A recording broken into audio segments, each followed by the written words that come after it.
didn't manage to do a video yesterday, and I'd said at the start of the week that I'm really busy and I have a lot of things going on. So I have a lot of studying going on, which means that I am just about okay. But are you okay messages, when I'd already pre-warned people that I'm going to struggle this week trying to fit things in, and I don't know about making daily videos, and I don't know how things are going to be going, because I don't know how studying for 2 courses which overlap go along with working and holding space for clients, as well as running a project and speaking with volunteers and managing the land and things. So come on, Batty, come on Batty, there. So yeah, I'm not, it's not that there's something wrong until people start asking me, what's wrong, are you okay, why are you not? Because I have a life which contains lots and lots of different things that are not 9 till 5. Life off-grid isn't 9 till 5. Volunteers very rarely message, or potential volunteers never message, hardly at all, within the hours of 9 till 5. It's usually in an evening or based around their working day, and they're not calling you when they're at work. People like my studies, a lot of my studies, both, in fact one was one teacher was in Australia, and the other teachers, Roshi Joan Upaya Zen Center, is in New Mexico, America. So I've been living on 3 time zones, as in I'm doing the Portuguese time zone, the American time zone, and the Australian time zone, crossover times, I suppose. So my day's starting a lot earlier, it's finishing a lot later. I have homework to do, I have to do things to do with the tasks. So I genuinely am sitting here or standing here or running between the animals and the computer and my work and sorting out what's going on at the project, trying to take care of Lud, and he's trying to take care of me and what's going on. And it's all very, you know, it's not as rosy as some people would like to think, you know. Moira said to me yesterday, she said, it's not like you just sat on your ass doing nothing or playing on the computer or watching the time go by, is it? And I said, well, I'd never thought about it like that, Moira, but you're quite right. Here I am doing a lot of things that are important to me. You know, I've been studying, I think with a Upaya, for approximately 3 years, maybe a little bit longer, because I think the first time was may have been pre-pandemic, I don't know, but still, you know, we're coming out of that now. Everything's completely different again, and there's things that I'd like to stay the same as this last few years, and there's things that I'd like to alter, but as a conscious choice. Only I'm responsible for me. Everyone else is, you know, responsible for themselves.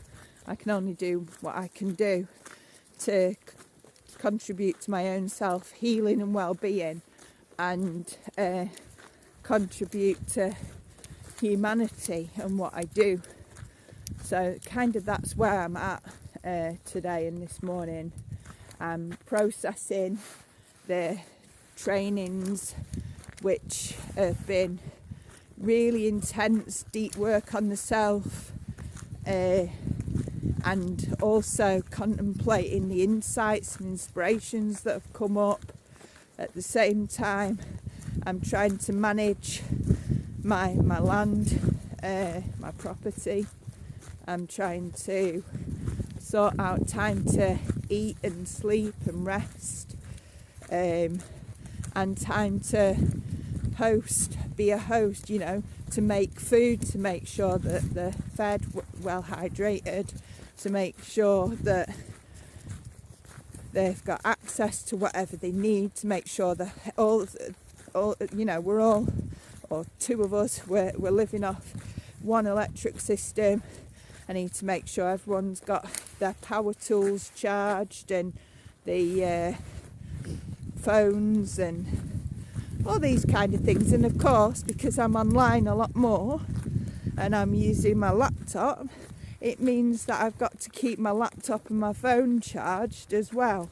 So it's managing the electric, managing being off grid and managing everyone's power. And that's the truth of living off grid, where you've got to be mindful of your resources, managing your water. You know, I do the washing up because for me, there's certain ways that I can teach you to wash up if you want to learn, where you'd use a hell of a lot less water, because I don't like carrying water that often. I mean, it can be really pleasurable, but it can turn into a chore quite easily when there's too much of it having to be done. So I really find that living an alternative life like I do, I really need to find a balance in what I do, and a compromise. Water doesn't just come from a tap, and unless you put it there to come out of the tap, unless you collect it and store it. So, and even then, if you're storing water, you want to make sure that you've got the right amount, and it's not going to go all green and hanging in your bottles, because it's in the sun, which it can do if you're not careful in how you store it, and then it's only good for the ducks. So you've really got to be mindful about these things, and this is the reality of off-grid life.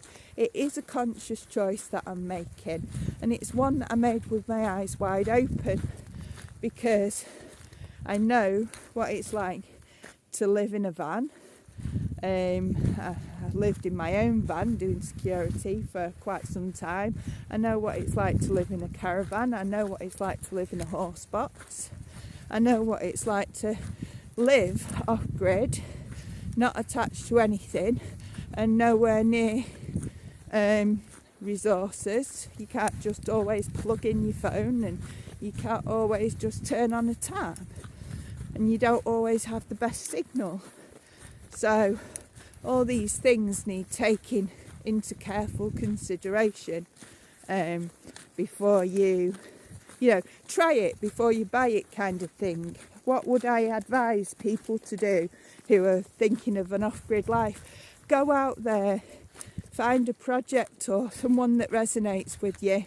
Spend some time there, see how it is for you. You may find you can't stand it. Many people have come to us and gone, I really struggled without being able to use my phone all the time every day and watch movies, because there's been a limited amount of power, or the internet, especially at Himsa. You couldn't get internet when you was in the cabin that often. So it really does make a difference that you try things and see if you can manage functioning in a life every day. You don't get a day off. So if you can manage functioning daily, living that kind of way, living this kind of lifestyle. Anyway, with that, I'm going to get batty and I'm going to continue my morning's walk. So, big loves.